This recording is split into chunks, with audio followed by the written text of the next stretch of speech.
Ladies and gentlemen, it is now time to start with our first panel discussion of the day, Oral Traditions to Digital Narratives, How Performing Arts Shape Cultural Expressions and Societal Reflections. In a world that is constantly evolving, it is vital to understand the fundamental transition that we are currently undergoing from oral narratives to digital platforms, and how this transition is crucial to safeguard our cultural heritage and shape societal perspectives. We are honored to have a distinguished panel of experts willing to share their valuable insights with us. So let's please welcome our esteemed panelists to the stage. Our first panelist for this session is Mr. Jahnu Barua, one of India's most acclaimed filmmakers. Mr. Barua's films are characterized by their compassion, socio-cultural issues, and a humane lens on marginalized communities. A Padma Bhushan awardee, Mr. Barua is active in film education and cultural advocacy in the Northeast, serving on juries, festivals, and institutions dedicated to cinema and the arts. I welcome Ms. Barua to the stage and request Ms. Nandini Kolita, advisor, the Assam Tribune Dialogue and R.G. Barua Memorial Awards, to felicitate him.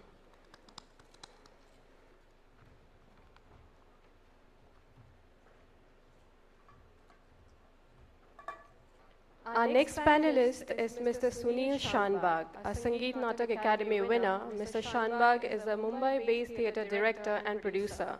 He is a co-founder and artistic director of Theatre Arpana and Tamasha Theatre. His work spans across themes and issues that concern modern Indian society, across class, caste, gender, and other inequalities. I request Ms. Kolita to felicitate Mr. Shanbag.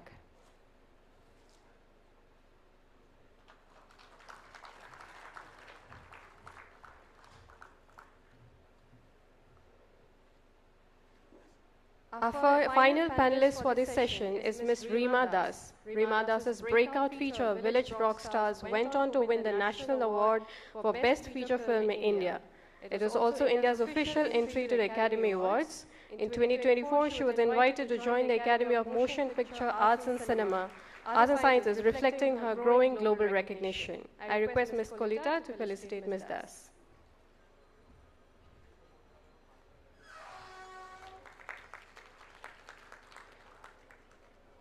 And to moderate this session, we have Dr. Asha Kuthari Chaudhuri, a professor and former chair, Department of English, Gauhati University. Dr. Chaudhuri is also the former director of the Center for Performing Arts and Culture at GU. She has supervised numerous research work in theatre, film, and gender studies. I request Ms. Kolita to felicitate Ms. Chaudhuri.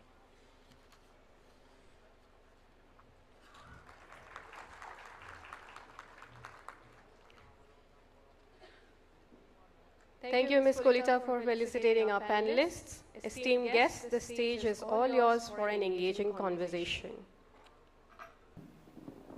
Good morning, everyone. We are talking about stories today, aren't we? We've just heard a wonderful talk on defenses and war and the country. And now we have on stage 3 storytellers and 1 student of literature. So, to begin with, I was thinking that, the title of our panel is actually Oral Narratives to Digital Narratives. Stories are changing the way they are being told. But nonetheless, stories are everywhere. The narrative is what drives civilization from olden times to now. How we shape the narrative is exactly what we are trying to look at. Technology has come in a big way. The epoch of storytelling has altered to a degree where we might not even understand what is going on. We have storytellers who use different mediums. So we have Rima, who is a young filmmaker who will be, who's using her media in a way that is very unique to her. We have Jahnu, who has been making films, adapting a lot of wonderful Ohomia literature into films that we all love. And we have Sunil ji, who again is working with human performance. And these are different media. So I'll start off with this whole idea of change. And we can start with perhaps Jahnu, in terms of how are we going to be looking at storytelling, considering the advent of VFX, the digital media, and so much that is altering human consciousness. How are we to tackle all of these things that come at us in terms of cinematic representation and telling stories through cinema? I just want to simplify that. Of course, there are a lot of changes are taking place, and everyone can see that. But basic understanding actually about these changes, we need to about the traditional narratives and the digital narratives, so-called. Two things we have to keep in mind. One is that we're all human beings, and traditional narratives is connected to human evolution. As we all know that culture is the backbone of human evolution, and so that way we are very much responsible towards the society, more particularly the human society. Whatever we do, whatever we create, it needs to benefit humanity. That's one thing. Secondly is that, of course, because since we are all human beings, we get, at times actually, get very much excited about new innovations. And very lately, there are digital innovations, digital technology. And latest is that AI. And we get very excited about it. And there actually we get, sometimes we tend to forget that how we handle it as a human being. Now as a creator, for example, on this, I can only talk about myself. Myself as a filmmaker, as a creator, that I am very sure about myself, that I am nothing else but a humanist. Whatever I would do or whatever I would create, it has to benefit the human society. That is my motto. So it might vary, from filmmaker to filmmaker. So for example, say, one might like to make a film on some kind of another, say, person. For example, I'll give Oppenheimer.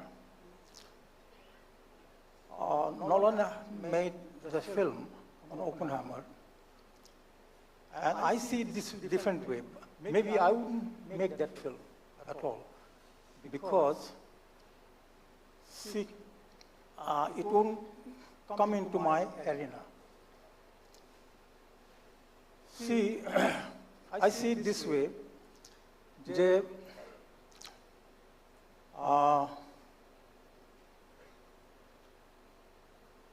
Einstein and Oppenheimer both are theoretical physicists at top level. But Einstein utilized his knowledge and Gyan to create the theory of relativity, which benefited the human society. But Oppenheimer used that knowledge to create that bomb, atom bomb, that destroyed the humanity. So that's how I see it. I will never make a film on Oppenheimer. So, but again, I would say it is a very personal thing because my personal choice. So that way, I only feel that each and every filmmaker, a creator, needs to see one thing, that somewhere it needs to benefit the human society. That's how I see it. And accordingly, that when all these new changes have taken place, they would fall into place. Right. Thank you, Januda. Maybe we can have Rima's take on this, because we know that you make films in a very unique way. You know, your filmmaking technique, your style is very, very unique, and which is why you have achieved a kind of space that is your signature style. So, how would you respond to the new technologies that are coming and invading the creative space? How would you use it? This is actually quite an interesting topic we are discussing. And with technology and the digital, the revolution camera, what I can say is it is, because of that it become global and democratic. Like how otherwise I couldn't have made movie. Because of that only, like you can see now women making movies, or underrepresented section, you can see the voices coming out from there, even LGBTQ. So that is possible because of technology, I can say, because it is become easier with a mobile also. You can make a movie. And where I come from a village. From that I could connect with my roots, and also how our grandmother's stories and how people express themselves through art, like with different times, with different tools and forms. And now I preferred, I think, my films, because not coming from any institution, I have not learned. The process is quite organic and natural, and I also followed that realism, like so that it is somehow I'm coming from a place, and I realized to be the voice, like it is not only my voice but my communities, and also representing their dreams. And also in my films, it is, although I write, and there is it is not a bound script, but like I sometimes take for 3 years to make a film. And in that period of time, I am giving that space, like non-actors also, allowing them to bring their voices. It is a sharing space. It is not like what I myself believe, I'm always like trying to bring out their voice. It is also, it is like it is a shared space. So with technology, it's like we are somehow the challenge, and also we are working towards that global visibility and local authenticity. And it is quite fast moving, that it is fast moving, and it's also sometimes broken, that noise is there. But I mean, now anyone, can, that speed is there, so they can reach. A post can be, there are a lot of forms now, you can see reels, right? And they are also, I myself keep watching, and quite creative. So you cannot say that it doesn't have that artistic value. For me, sometimes it is so, interesting. And the thing is that a child also, they earlier, like if I am like, my films got selected at Berlin, I was also in jury. They have a specific section for, it's called Generation, and it's for youth and children. And in India, we don't see much like children creating content, but there you see how already, like around the world, like outside, there are so many children and youth film festival, and Village Rocks has quite traveled to this festival, also Bulbul can sing.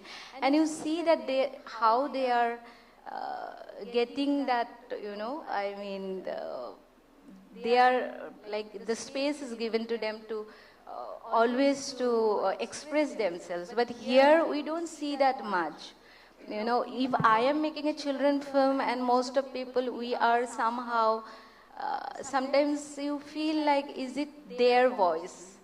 But now with technology, and you see that they are, you know, coming out, you know, anyone can express themselves. But in that also there is noise, right? We cannot avoid that. Only thing we can do is like, we can create awareness. You know, we need to create more personal connections. Physically, we need to go. And like when I'm working in village, I feel like, is it just making a movie is enough, you know? Because they just suddenly got access, free internet they got, and they just, it is quite sudden change. You know, they don't know. So the time is now like, I am creating something, everyone creating something, but are we also, we need to pause, you know, and when we are watching, we need to pause. So that is important, and for that we need to, like how I'm saying that, is it just making movies enough? I need to go to them, you know. It is not, I cannot visit, like I cannot go to personally to everyone, but at least as much as possible, that is what I'm trying, because this is how that, like how you, when you are creating, then it can be also misrepresentation, because when you are creating, like, it's mostly to sometimes impress and entertain. And if that is the case, then it is, that misrepresentation is happening, you know. That is a little dangerous, I think. And for that, only thing is you need to create awareness. And my focus is mainly, like if you look at the Assamese architecture, or what we are lacking, you know, what is disappearing, and also in, like when we talk about emotions, what is lacking. My focus is that. Yeah, thank you. Yeah, so that, I'm glad you brought out, you know, usually we are so scared of technology in certain ways, you know, in the literary world, in the creative arts, we always look at tech with some sort of suspicion, but I'm so happy that you actually brought out most of the positives of technology, the democratization that has happened, that suddenly we have small filmmakers who have a certain kind of power and a certain kind of space and who have a voice now. But if we move now to the world of theater, you know, and again, if we flip the side and think about how theater is an immediate live genre, and perhaps if all is gone, if AI is creating music, AI is creating even films, and human agency seems to be lost somewhere, I think this is one area where human intervention can never go, the theater. So Sunil, your thoughts? Well, you know, theater, if you include, you know, if you include ritual as a theatrical performance in its own context, then it's really one of the oldest forms of, you know, connection between humans. And throughout its history, there have been many challenges. I mean, let's not go too far back. Even in my years of work in the theater, you know, I've heard, for instance, the advent of cinema. All right, that was a big moment. That was tech right? too. That was a big moment. That was a huge new technology at that time. And there was tremendous worry that this would completely take over because of the novelty of it. We all know about, you know, that those films with the train coming into a station, and people used to think that there's actually a train in the room there, right? And then take the city of Mumbai, for instance, where all this happened in a sense because of the long theater tradition there, and there was a dip in the theater for a while. But it's very interesting that the cinema that emerges in India is actually hugely influenced by theater traditions, which is why you have song and dance in Indian cinema even today, which comes from a very strongly theater tradition, right? Then, you know, in the 80s or whenever television started, I remember as a young actor being told that it's finished now, you know, theater is going to go. Who's going to come and watch, you know, theater when you can watch, press a button and have television in your own house? And in fact, what it did what it did was it made it possible for a new generation of actors to be full-time actors because they could work in the television, make a bit of money there, and also work in the theatre. And that was a big shift in the theatre practice, where we didn't have jobs and only rehearse from 6:30 to 8:30 in the evenings after work, but you could start rehearsals at 10 in the morning because actors were available because they made a living off television, right? So that has happened, and then with OTT, the same thing as, the same scare. Whenever these alternative areas become prosperous and flourish, theatre also flourishes. It's very interesting. Yes. And that's a contradiction, but it's a very interesting phenomenon. I don't know if AI will replace theatre. I don't know. It and can't. frankly, I it doesn't propose even. that it can't. Yeah. Yeah.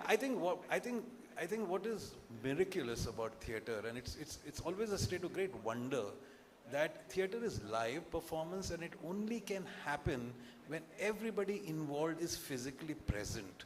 And sometimes I wonder, how do performances actually happen? Because in our complex lives, for 20 people to be in one room at the same time with one intent seems like a miracle, right? But there is another miracle that happens every time that there is a play, is that 100 people, 50 people, 500 people, depending on the size of the performance space, come together to watch a play, right? And they experience something as a community. And they come in as strangers, but when they go out, they're not strangers anymore. They've gone through the same experience. Now, in today's time, when technology is pushing us into individual spaces, into little bubbles with us and our phone, and we are locked in that, I think that's a very, very important thing. And I think people sense that. And I feel that with everything else that might happen, they will still come to the theatre just for the sense of watching something as a human community. So I'm not as worried as, I perhaps should be, frankly. Yeah, I actually propose that you shouldn't be worried at all, because it's just it's not replaceable. The human living, breathing body on stage is not ever going to be replaced by... It's very powerful. Yeah. All it requires is one actor and one person in the audience for theatre to happen. Yeah. There are no great demands. Yeah. So if we look now at, the other side of new technology, in terms of how the narrative takes over in the digital medium and how the representation itself might change. Say, for example, this democratization of social media has also led to a few tragedies in our time. Say, for example, the two boys that were hounded and lynched a few years ago, just around the pandemic. That has shown us the dangers of technology in some sense. So the narrative that we construct, the narrative that comes about, the representations that we have, I think Rima, you pointed out that there might be misrepresentation. So would you like to take that up, this idea of misrepresentation, of spreading falsehoods, say? And especially dangerous because we live in a time where everybody has access. And Jahnu, if you have anything to add to this idea of misrepresentation in terms of the digital. See, one thing one needs to understand one thing, that technology is always welcome, always welcome. And every moment there is a new technologies getting innovated. And that is on one side. The other side is a creator. And creator must keep in mind actually that technology must not lead the creativity. It is always the creators should be able to have a choice, whether he needs or not, he or she needs or not, that technology, whatever it comes up, VFX or anything, AI, up to AI. So it's a choice of the filmmaker or of the creator, and it is important.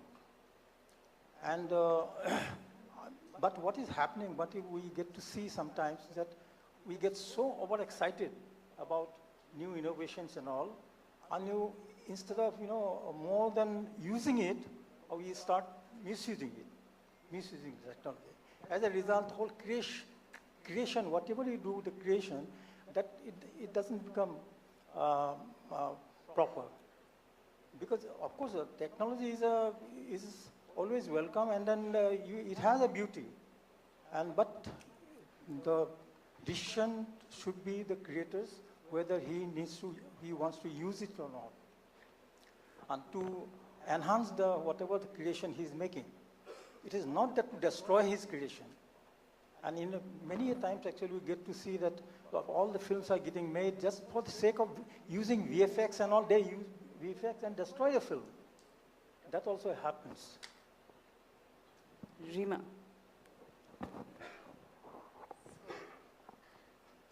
Somehow we cannot avoid, because that's the reality now, right? Only thing is like, who believes like creating honest content, or then like adharma is always more aggressive, and when dharma is always, more always maintaining that dignity, silent. So that part also need to be now in how I see the world now. So that needs to be more aggressive. And media and who is, they need to be more responsible for just to create sensation and just for business. If you are giving that space also. Yeah, actually all three of you have pointed at human agency and the need to actually be on board and not let technology do you do technology, I suppose. Yes, I suppose that's one of the answers to this conundrum. Would you like to say No, just interesting, just to bring up this question about, we talked about the democratization that was enabled with digital technology, and I completely agree with Rima on that, for a filmmaker to be able to shoot a film either on a camera, on a phone almost nowadays, or to a simple, much cheaper camera, edit on the laptop and make a film. That's a huge step forward. Yes. Okay, huge step forward. But also we have to be extremely careful, because you can't see technology out of its context. Okay, let's look at the social media world that we often refer to, where people are allowed to express themselves freely, and you have this opportunity to do that. Don't forget that all this is controlled by tech companies. Yes. All right. What you are putting out there is, and using the word, product, content, all these yes. are words that come out of influencers, digital creators. This is a vocabulary of a neo-capitalist system, and a lot of money is being made on this, right? Algorithms are choosing what you watch, so you really don't have that freedom that you're imagining that technology is giving you. I think we have to be very, very aware and wary of this. Yes, I'm glad you said that, because this whole, what we think is democratic, it is in a way, it gives us a voice, but at the same time, the insidious thing is that we really are really not in the driver's seat. Really. No, not at all. The algorithm rules us. Absolutely. And not the other way around. Absolutely. So the stories tell you, you tell the stories. It's a very huge conundrum, actually. So while that is the red flag that we must be aware of when we are thinking of the digital world and telling stories in terms of the digital narrative. I'd like to veer back again to the idea of representation, and after you've made some kind of content, films or theater, we're seeing, and this is again a fallout of the digital epoch. You had a 3-hour movie or a 4-hour movie with Mughal-e-Azam in earlier times. And then, it's almost like cricket. Cricket is almost in the same trajectory, from Test cricket to T20 to, I don't know, it might get even smaller. And now we have, from short films, which was so popular a certain while ago, and now you have just reels, which is about, 1 minute or 2 minutes at the max. I think there is some. Yeah. So what is happening to the human attention spans? And how does that affect our ability to tell stories as well? I'm now asking this question in terms of both the audience's attention and in terms of what we are giving the audience to consider. Because we have to remember, Oppenheimer is a 3-hour film. He did dare to make that. Yeah? And all plays require you to sit there with your phones off, like you said. So these are specifics. So audience attention spans, and how do they affect creativity? I just want to add something here. See,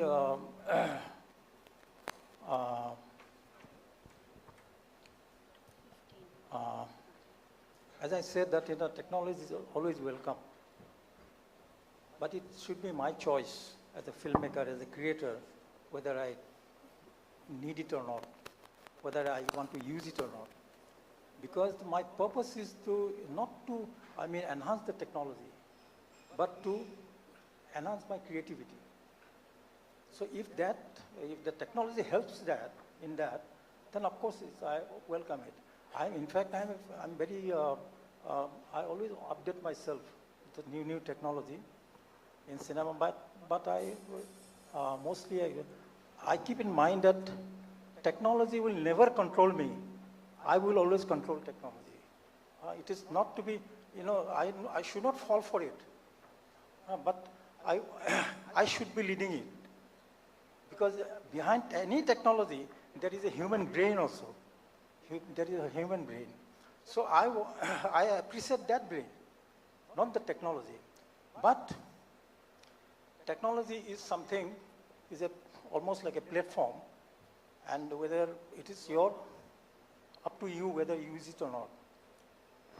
Now, other thing actually I just want to mention about art of storytelling. But many a times actually I face some youngsters. They want to know the definition of art of storytelling. So I always try to, from your note only I have observed that, grandmothers storytelling. I sometimes wonder, tradition, Jahnu, their grandmothers telling stories, that's the archetype, isn't it? I mean, we have all heard stories from our grandmother, but I'm wondering if that is happening anymore. See, very important thing one can learn from it. So I always try to say that to my youngsters, that see, one grandmother tells a story to the children, and the children are jabbed, absolutely, totally mesmerized. And it goes on and on. And sometimes it so happens that, they like to listen to the same story from the same grandmother. Always. Yes. But one thing we fail to understand, that same story, and if they are asked to listen to it from a different grandmother, they would not go for it. So what is the difference between these two grandmothers? The one knows the art of storytelling, the other one doesn't know. That's it. So that is how you can find your definition out of that. So it is so simple that in this this kind of age, say now the digital technology, now the AI, everything is almost coming in such a way that no one can stop it. But better to accept it. I would say that no, you don't accept it, but be aware about it. Be aware about it. So I always feel happy whenever new technology comes in. I try to update myself, and that is a different kind of happiness, but not as a creator. And creation hardly I use technology that way. VFX I hardly used, but I might be needing it at sometimes. But to improve my creation, it's not to improve the technology. So that is one factor actually one creator always needs to keep in mind. Yeah, because you pointed out this one very important factor, common to all creators, is you have to grab your attention of your audience. How does one do that? Which brings us back to my the question that I began with, attention spans, Rima.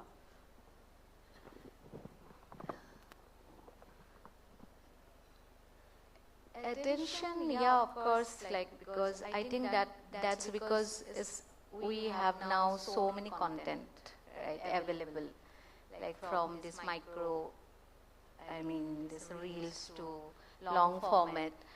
Earlier grandmother stories, like if it is Siloni Jekor Hadu, Tejimala Hadu, we used to repeatedly, listen, also, we used to read. But that is not happening. We are just, because even like if you observe a child, like just 6, 7 months, 8 months old baby also scrolling, right? And that baby also knows to smile if something he or she likes, and if something is not good for him, or but still he is enjoying, then you are taking away, then he is crying.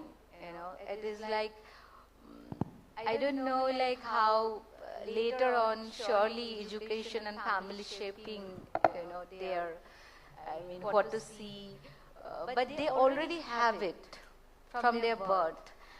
And so this attention, the thing is that it is so much, that noise is there, is how I said that democracy, that it is democratic, it is like now also global, you can, the speed and reach is more, but then the challenge is how to, what to do, because they are fast, consuming, and also fast forgetting. Yes. So how we can pause, and also sometimes I feel like with me, I can talk about myself because I myself watch reels. I cannot avoid. I also, I learn also so, I enjoy and also learn. But in that, what is lacking with me when I'm experiencing it, like after 1 hour, if I'm constantly, because you are also hungry, greedy, you can see like, oh, okay, let me see this, you don't stop. And what I feel is unsettled. It is, the problem is like you are not, it's not fulfilling, it is not, something is missing, That is the, that is scary for me, because I feel like why after watching, I have seen good and not probably something pleasant, but why I feel unsettled. But if I am watching a movie and listening a song and reading a book, it's different. You feel it is more soul satisfying. So, so we cannot control this, but long format movies, when I'm traveling to film festivals, I'm especially speaking about India. If I look at, like, I have traveled to Dharamshala Film Festival, Mumbai Film Festival, Kerala Film Festival, what I see that audience growing. It's not that, they are watching back-to-back long format movies. So the thing is that how we can create giving time and honest, and also like how the content can resonate with youth, or our target audience. That is also the word now in the movie making business, the target audience. But okay, if I take that positively, then if I am making a movie for children or adult or certain people, then how the content, like whatever the duration, how we can resonate, how they can resonate. That is, I think, important. And for that attention, the time, we cannot control that. So you have to, you have to give service. Yeah. You have to create awareness. Actually, I could bring in one very interesting leveler. Sunil ji said something about people as a community Yes. crying together, laughing together. And that is most visible in the theatre. But recently, we know we've had a great loss in Assam. Zubeen had died, and his movies come out, and I was there for one of the shows, and at the end of the film, usually I was there at the premiere show. People would normally clap, but it was a pin drop silence after the film, and everybody was in tears. So that too, so cinema too is capable of that kind of, response. Of course, here the resonance comes because of almost a personal loss for everybody in Assam. But if we think now in terms of theatres, say for example, and I'm making a switch now again, during the pandemic, I had occasion to see a lot of digital theatre. Yes. Now theatre by definition has to be live. What are your thoughts on? Well, it's very interesting that you bring that up, because that's a very good example, of what can happen. So there was no choice, right? Suddenly there was no possibility of live performance, and initially you saw the internet. And I'm talking about within our country. I mean, there's a lot happening elsewhere, but let's just talk about India for the moment. So initially you found actors putting out monologues, the need to say, I exist, right? I'm here. And, they range from the good to really banal, all that kind of thing happened. And then people started thinking seriously about what kind of possibilities are there. And there was one section that swore by the fact that theatre is live performance and digital stuff is not theatre. Like in cinema it happened, 24 frames a second versus whatever video frame rate, 30 frames a second, right? So you will always have that purist position.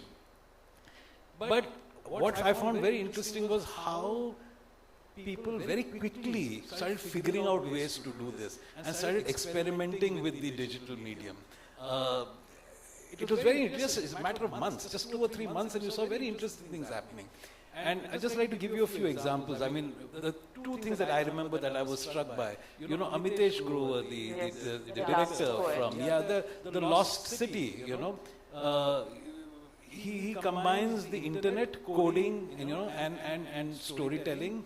It's about a dystopian society in which a poet has suddenly disappeared. And the audience has the choice to navigate a kind of a city map, and you can choose who's going to tell you that story, and it leads you to actors in different spaces who actually perform for you there, right? So that was a very interesting experiment. And then I think Mohit Takalkar did this very interesting, because he's got also a cinema mind. He shot very innovatively this play, right? That was very interesting. What we did at Tamasha Theatre was something slightly different. There was this great pressure, put your plays out there for people to watch.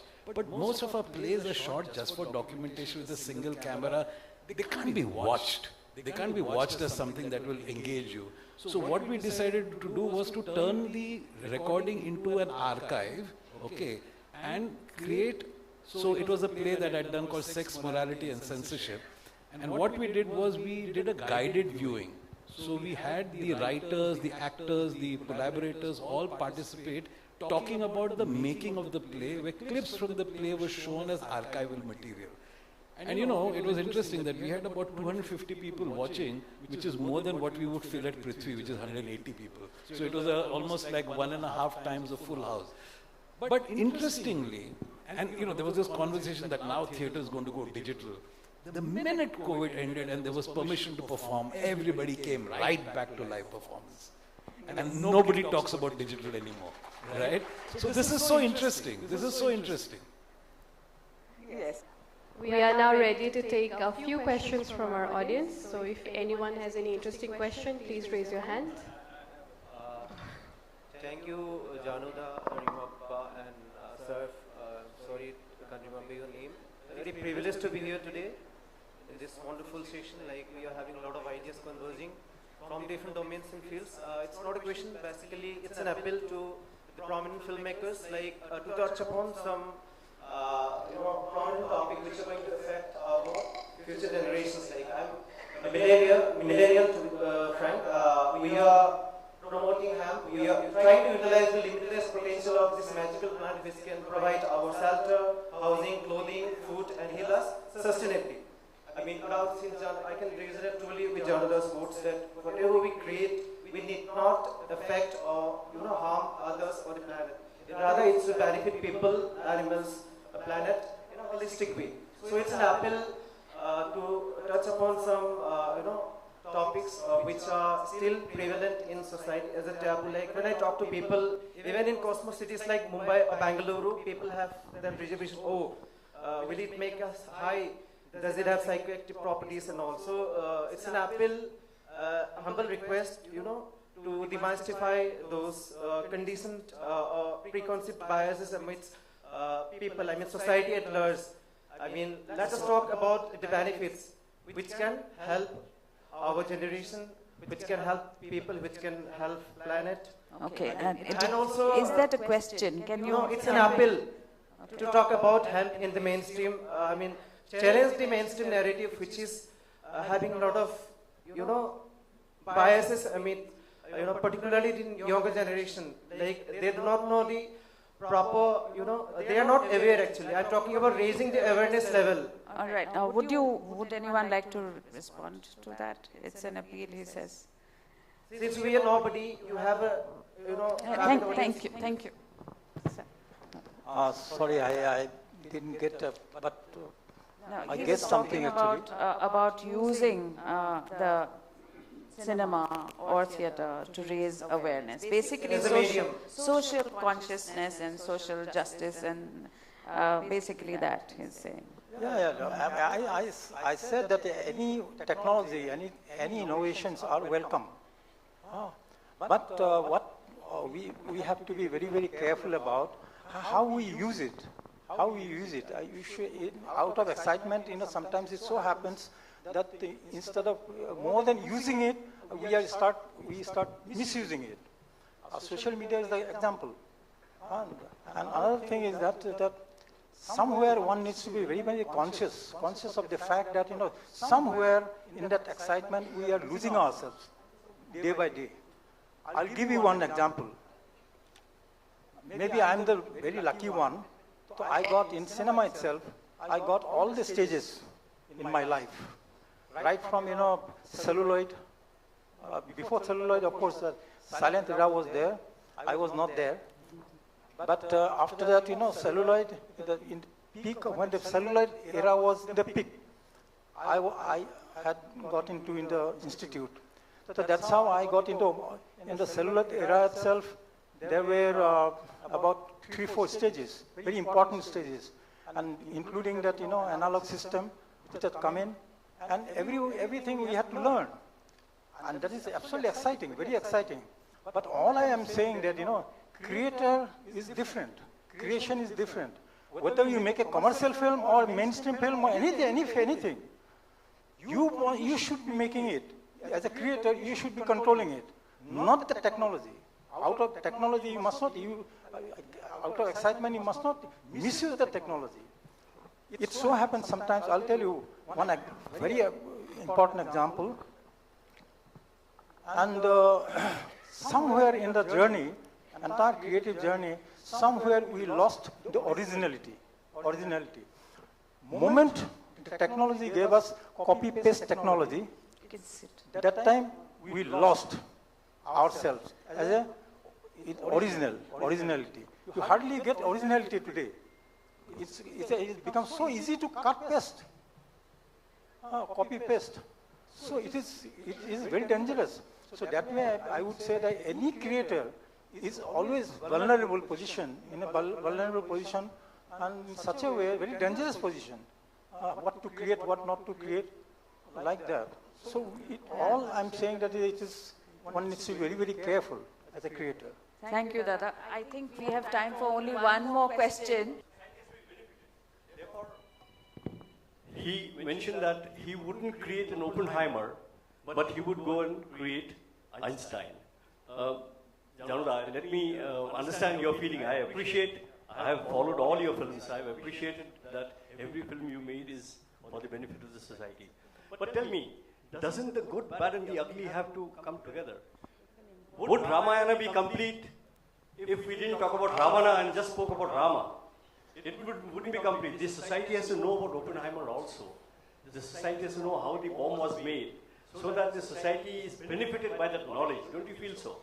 So my question is that when you look at benefit to the society, even by talking about something adverse, you can benefit the society by telling what it is. Robinda, we are being told we have to hurry up. Yeah, just very, thank you for that. The thing is, all I'm saying is, that whatever is being created, whether it's for the bad or, good, that is a different issue. But the creator, how he's getting affected. Now, see, when I'm saying that is a Christopher Nolan, he had made the film on Oppenheimer. Maybe if I was given the opportunity to make a film on him, I wouldn't make it. Because simple thing is that, for me, he's a destroyer of humanity, Oppenheimer. But so far, the knowledge is concerned, absolutely fine.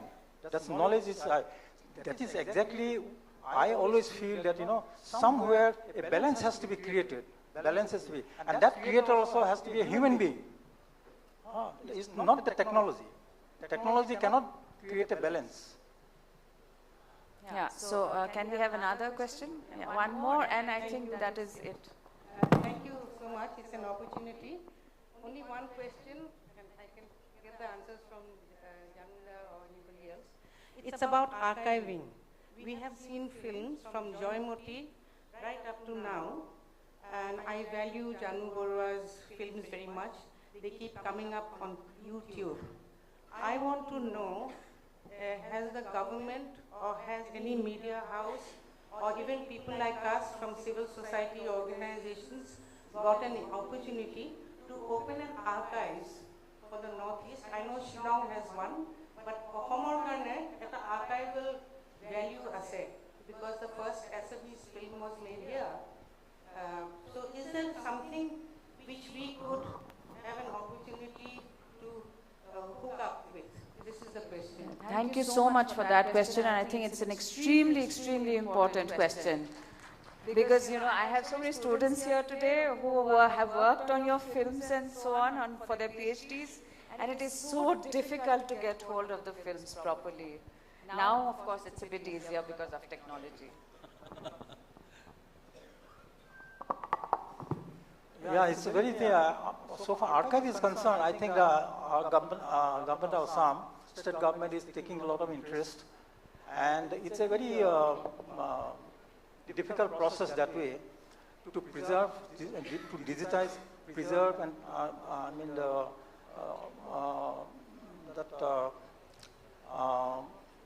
to maintain an archive is very important, very costly also. I'll tell you from my personal experience, there is a National Film Archive where I was heading a committee to digitize and preserve all the last 100 years cinema. And that process is going on. Now, thing is, what we used to get face, that is a hugely costly process. And but more than that, actually, that public needs to know that what is the purpose of preserving. There is a very good purpose of preserving all this because why archives should be there. And each and every film, suppose say in Assamese itself, it is a, some kind of record of visual records of different times. And that is only cinema has that record. So even for that, it is so important to have that archive. And people who need to, who can help, they need to understand this purpose there. So that's how it can happen. Because not just films, even theatre needs an archive. Because we research theatre all the time as well, and I had the terrible experience of going to Prithvi Theatre, looking for their archive, and I was told that everything had been washed away by the floods because they had kept all their archives in the basement.